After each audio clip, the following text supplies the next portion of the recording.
Greetings Wargamers, and welcome to the show where we help you to play miniatures wargaming on a budget. It is I, Commander Cheapskate, and welcome to another episode of Way of the Underhive. This series dedicated to helping brand new players to Necromunda build their starting rosters and learn more about the game mechanics of their favorite gangs. And on today's episode, we'll discuss playing House Cawdor in the new Hive Secundus Campaign Setting made by Games Workshop's Necromunda. We will discuss the unique challenges of playing in the Underhells Campaign, the challenges faced by players in the Underhells, as well as the benefits of the Underhells Allegiances. We'll also provide two starting rosters for your gang, one for the Malstrain Alliance and one for the Archeo-Hunters, and give our insights on campaign development. Now, because this video will be a little bit more of a deeper dive, I will put timestamps in the description box down below, so that way you can click and navigate to the part of the video that interests you the most. So that being said, let's talk about some of the unique challenges that you'll be facing while playing in the Underhells campaign.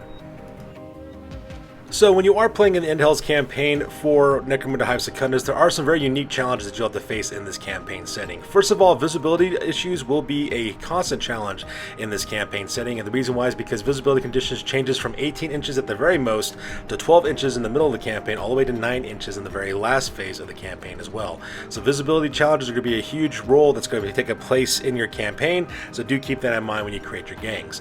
Also, trading for the trading posts as well as recruiting fighters are going to be extreme challenge for most players.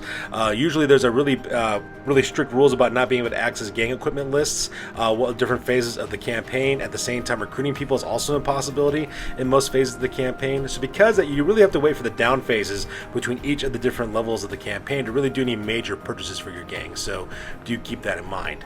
Another major challenge you have to face as well is that insanity conditions are going to be a constant threat for your gangs as you go down directly into the deeper parts of Hive Secundus, as well as the idea of roaming NPCs such as random Malstrain gene stealers, brood scum, termites. They're going to pop up all over the battlefield. You got to fight those guys in order to deal with your enemies, as well as these roaming horrors as well. So that's another issue you got to face in the Underhells campaign. So because of these challenges, there are going to be some unique challenges for players as well. So for those of you guys who are not used to playing in the Underhells campaign, or maybe this might be your very first campaign of Necromunda, just realize that because of the visibility restrictions in the campaign setting, getting things like photo goggles and infrasights are going to be extremely important for your game to remain effective to do longer range engagements with your enemies in the Hive Secundus setting.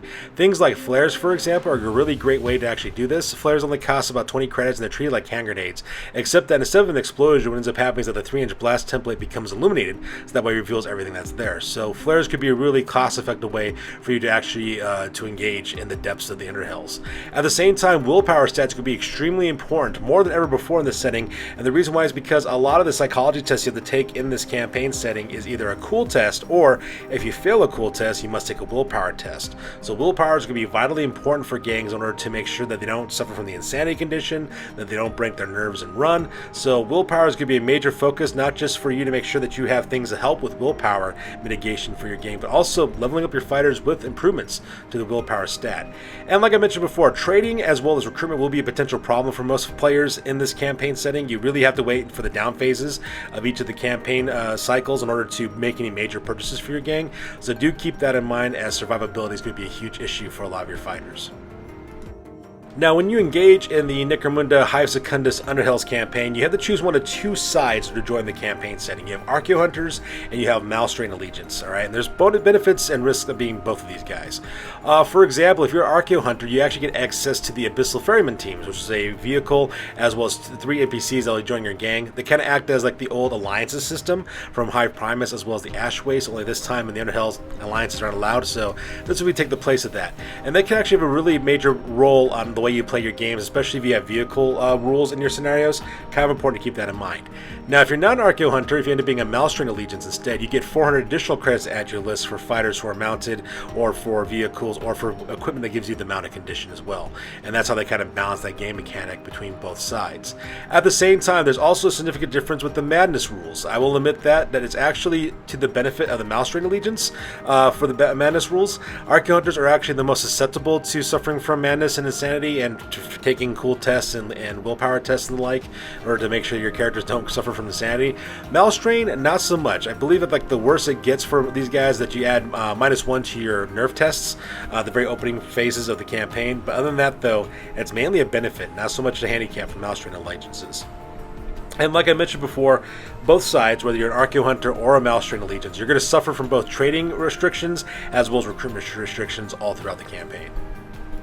Now, let's talk about House Cawdor, specifically in the Hive Secundus Campaign Setting. Exactly how are they going to benefit in this setting as well? Now, for House Cawdor, the Devout Masses special rule is going to save you in this campaign because there's a large restriction on the number of fighters that can participate in many of the scenarios that are available in this campaign setting.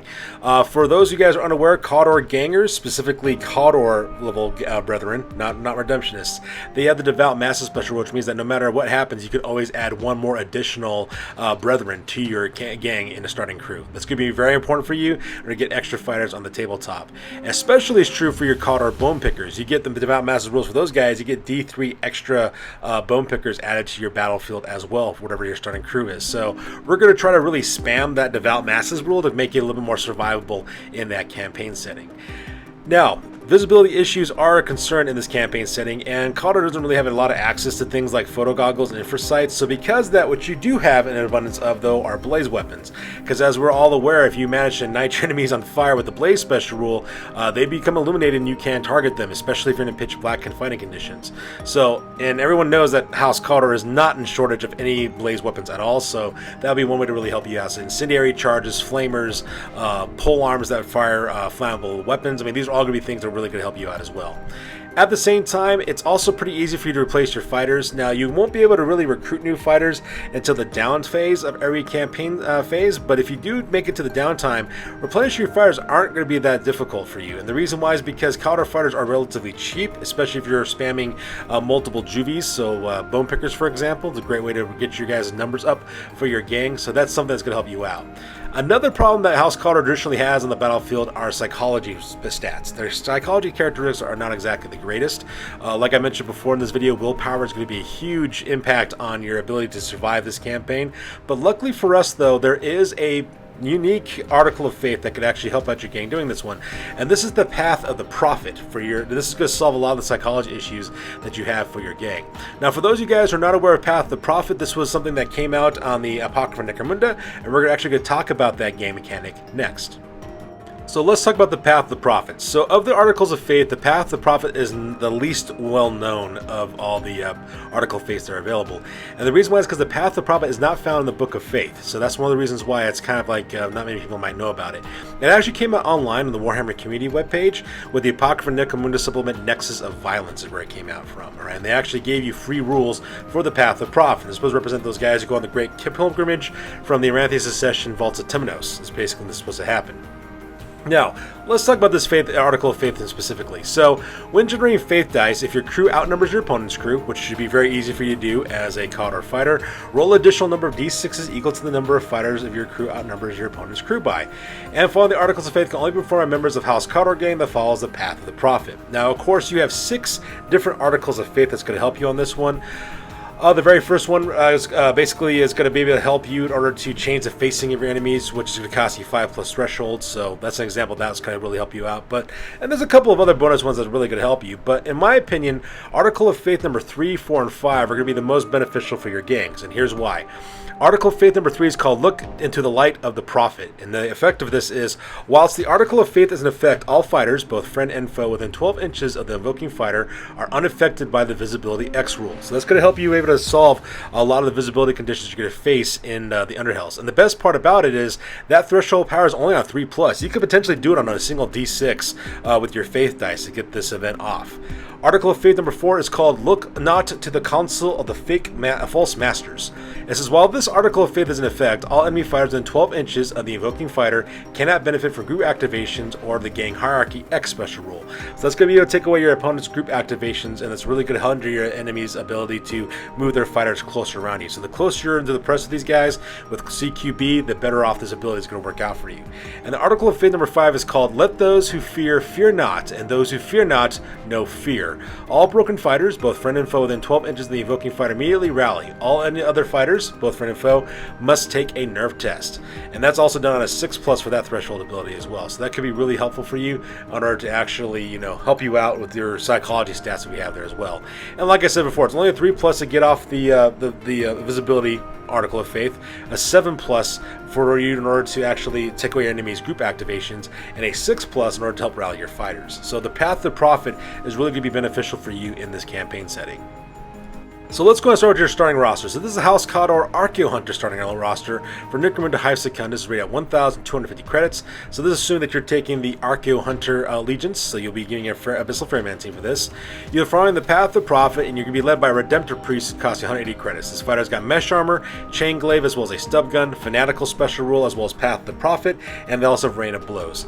Now this character, of course, is a great close combat fighter. Chain Glaives are really dangerous in close combat, and combined with Rain of Blows, you're going to be able to do a fight activation twice because they count as simple actions, and because the Chain Glaive does have the versatile trait, you're going to be able to reach out and hit people even if you're not in base-to-base contact. Really powerful setup for this character.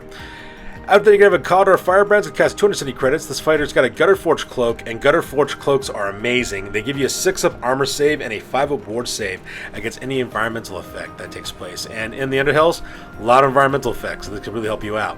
He's also equipped with a heavy crossbow with frag and crack shells, as well as a stub gun. They also have photo goggles, so that way they can see in all visibility conditions. Very helpful, so this weapon is a long-range weapon.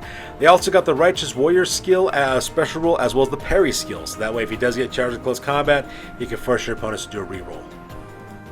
Your second champion is going to be a Redemptionist Deacon. It's going to cost you 195 credits. This fighter's got Mesh Armor for a 5 armor save, as well as Eviscerator, because it's a powerful close combat attack, as well as a Strength 3 template flamer weapon. He's also got the Fanatical Fervor special rule, as well as the Lord of Rats. And the reason why we got this character is that way you're going to partner him up with your Cawdor Brethren packing Delivery Rats. Because what ends up happening is that the Lord of Rats rule will propel your Bomb Delivery Rat 3 inches away from them right off the bat. And then, of course, you can continue on with the rest of the activation. So it makes this thing a little bit more of a long-distance attacker. And speaking of rats, let's talk about Cawdor Brother number 1. This guy's going to cost 110 credits. He's got a Gutterforged Cloak for that 6-up armor save with 5+ ward save against environmental attacks. He's also got a Cawdor Pole Arm with an autogun attached to it, as well as Bomb Delivery Rats, as well as the Devout Masses special rule. This guy is always going to be included in your starting crew whenever you can make it happen. Make this guy join up with your crew. The reason why is so that way you can partner him up with the Redemptionist Deacon. That Deacon can use the Lord of the Rats ability to put 3 inches onto that Bomb Delivery Rat to propel it forward even more, and then you can send it down the pipeway and cause it to blow up and cause all kinds of problems as well. At the same time, you can also fire your autogun too later on too, because deploying Bomb Delivery Rats is a basic action, and so is shooting. And then you have Cawdor Brother number 2. It's going to cost 100 credits for this guy. This guy's got a Gutterforged Cloak as well as a Cawdor Pole Arm with a Blunderbuss attached to it. So that way they got Grape as well as Purgation Shot, which are great template attacks. Purgation Shot, of course, has Blaze. Can also reveal many of your enemies. And this guy also has Devout Masses rule. Now, obviously, if you can get one of these Brethren into your randomly generated scenarios, great, because then you can make sure the other guy joins up using the Devout Masses special rule. However, if you do get a choice, try to deploy your Cawdor Brethren with the Bomb Delivery Rats first, and then use Devout Masses to get the second Cawdor Brethren to show up. After that, you're going to have 4 Cawdor Bone Pickers. Yes, right, I didn't stutter when I said you're going to have 4 of these guys. It's going to cost you 30 credits apiece. These guys are equipped with paired stub guns, so that way they can shoot twice. They also have 2 close combat weapons as well. They have the highest special rule as well as the Devout Masses special rule, which means that D3 of these guys will always show up on the battlefield. So you want to have at least 3 of these guys, so that way you can call them whenever you can. My suggestion to you with these guys, give them dum-dum rounds for their stub guns as soon as possible. That way their close combat and shooting attacks are strength 4. And they're spammable, which is fantastic. And then lastly, you could also recruit a Stink Shambler for your gang as well, as it costs 280 credits. This guy's got flak armor for 6-up armor save, as well as a pole arm for close combat, as well as armed with twin-linked heavy stubbers, because that is the pwn. He's also got the intelligence control special rule, as well as move and shoot. So even though this guy moves with a heavy weapon, he can still fire it, which is absolutely fantastic. So really, really worth the points on this one. It's going to bring you a lot of firepower for your gang and make you quite deadly. Up next, you have Abyssal Ferryman team, and you're going to take a team that's from the Tinker Enclave because of their War Chest special rule. Their special rule reads that at the end of each cycle, if the Ferryman team was deployed, add D6 times 5 credits worth of weapons or war gear from your house equipment list. Now, this is going to be really great for you because doing trading in between cycles is going to be very difficult for you to do. So because of that, you could use this ability and kind of bypass that rule, and because Cawdor weapons are so cheap, as well as the war gear, you might be able to get that equipment to outfit your gang and actually look like a little bit more survivable. Your Your Ferryman Skipper's got the 5-inch movement, 3+ weapon skill, 4+ ballistic skill, 4 strength, 3 toughness, 2 wounds, 4 initiative, 2 attacks, 8 leadership, 5 cool, 6 willpower, as well as 6 intelligence. Now this fighter's going to be armed with mesh armor as well as packing a last pistol with hot shot last pack, so that way we have a strength for shooting attack as well as a chain glaive, so that way we can use that in close combat as well. They got a refractor field for 5-up ward save as well as bulging biceps, so that way they can use both the chain glaive and the last pistol in close combat. Very deadly close combat fighter. Pair this guy up with your Redemptor Priest and they're going to cause all kinds of havoc. After you have a Ferryman Rig Hand, is going to have 4-inch wound allowance, 4+ weapon skill, 5+ ballistic skill, 5 strength, 4 toughness, 3 wounds, 6+ for initiative, 2 attacks, 10 leadership, 6 cool, 7 willpower, and 9 intelligence. This fighter automatically comes with flak armor for 6-up armor save, but you'd equip this guy with a chain axe as well as a whip, so that way you can hit with versatile attacks as well as do close combat attacks with that chain axe. He's also packing a stub gun just in case you need to do some shooting, as well as a refractor field for that 5-up ward save, and he's also got the headbutt skill, so that way you get an additional attack in close combat. This guy will be striking at 5 attacks with his chain axe and his whip if he wants to use it in close combat, and also get a free additional attack with the headbutt skill. Very deadly combination. And lastly, you have a Ferryman Steersman. This guy's got a stub gun as well as the heavy foot skill, so that way they can actually do rams. He's going to be driving a custom rig that's got track locomotion as well as a crash cage to protect the passengers on board, a transport cage, so that way you can take your passengers across the battlefield and still have them be able to be protected with the armor of the vehicle. A redundant drive system in case you take a non-glancing hit to your drive, an engine shell for the exact same reason except for your engine, a long last, so that we have another long-range shooting attack, a strength 4, as well as a grenade launcher with frag and crack grenades, so that way you can lob blast template attacks against your enemies and use frag grenades against high value targets or high toughness targets. So now that we're done talking about the Archeo-Hunter list, let's talk about the Malstrain Allegiance list real quick. So it's going to be exactly the same as the Archeo-Hunter list, with the exact same fighters, the exact same equipment, as well as exact same tactical play that you'd use these guys on the tabletop for. Just the reason why is because this list is really designed about having a good balance of shooting, as well as close combat, as well as spamming the numbers that you have potentially in your gang. The only real difference between this list as well as the previous list that we just viewed is the vehicle that you include, because when you become a Malstrain Allegiance gang, you actually don't get access to Abyssal Ferryman teams, so instead you get 400 credits for vehicles. So that's where we're going to use this list to make it just a little bit different. But just like your previous list, you have a Redemptor Priest at 180 credits. They're equipped exactly the same as the first list. This guy is using close combat, using that versatile trait from the chain glaive or to chop people up with that rain of blow skill. And same thing with your Cawdor Firebrand. Costs 270 credits just like before. This guy is once again doing long range shooting using their photo goggles for visibility rules and firing their heavy crossbow with frag as well as crack shells. And just like the Archeo-Hunter list, you also have 3 more fighters located here. You have your Redemptor Deacon for 195 credits. This guy's whole job is to get into people's faces with their Eviscerator, set people on fire, chop people up with that massive chainsword, at the same time help push along your bomb delivery rats that you have in your gang as well. You also have a Cawdor Brethren, costs 110 credits. This guy's got a pole arm with auto gun as well as bomb delivery rats. This guy's going to be the main killer, dropping off frag grenades and blowing people up. And then, of course, you have a second Brethren at 100 credits who's got the pole arm blunderbuss. Now, ideally, when you deploy your gang, make sure that you have your Cawdor Brethren with the bomb rats. Try to get them on the tabletop as much as possible, because that way you can then spam the Devout Masses special rule and bring the second Cawdor Brethren in order to join up your gang.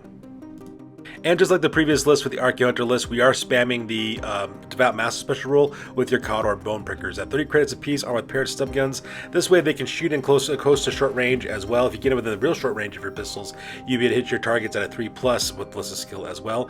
Also, highly suggest getting these guys dum-dum rounds as soon as possible, so that way you can really put down the pain at strength 4 shooting attacks as well as strength 4 close combat attacks as well. And then, of course, once again, we also have a Cawdor Stig Shambler at 280 credits in this list as well, so that way you have a twin-linked heavy stubber, because having as much firepower as possible is going to behoove you to use that in order to dominate in your campaign.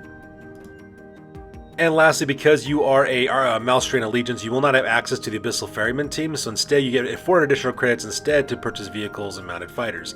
In this situation, you're going to recruit a Redemptionist Road Preacher just because they have a better psychology stats than the Cawdor Road Preacher, and this guy's going to cost you 400 credits total. You can give this guy photo goggles, so that way they can see in all visibility conditions. You're also equipping them with a Rock Grinder truck, because those things are awesome. And the reason why Rock Grinder trucks are so powerful is because they have twin-linked autocannons on them as well.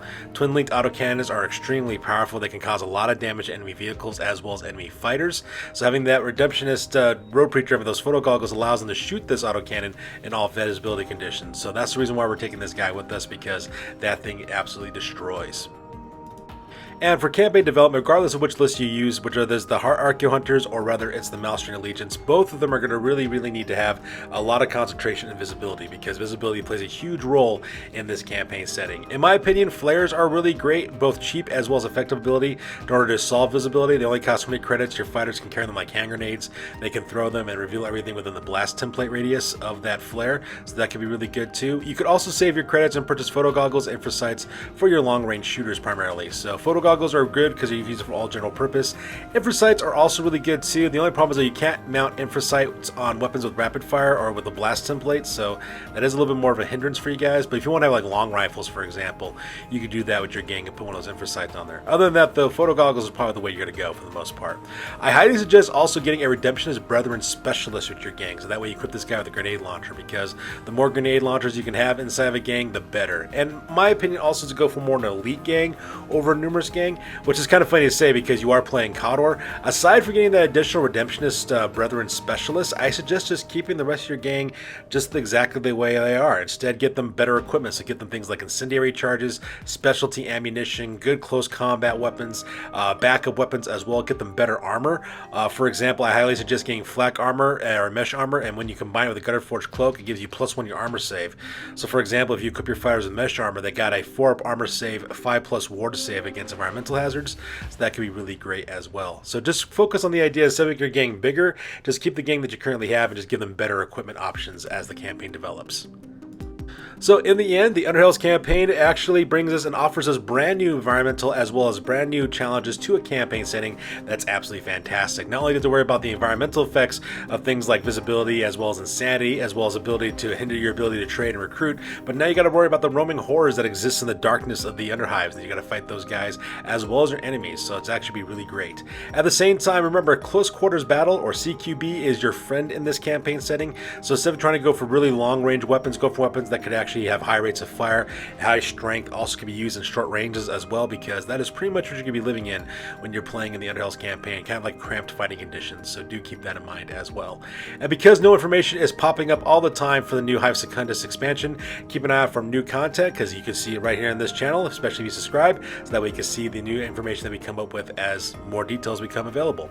So that's good for this week, guys. As always, please feel free to like, comment, and or subscribe. Your guys' input is valuable to us as always. Also check us out on Facebook, Instagram, as well as blog.com for all the latest greatest hobby news related to this channel. That's good to this, guys. We'll catch you guys next one. Peace out and stay classy.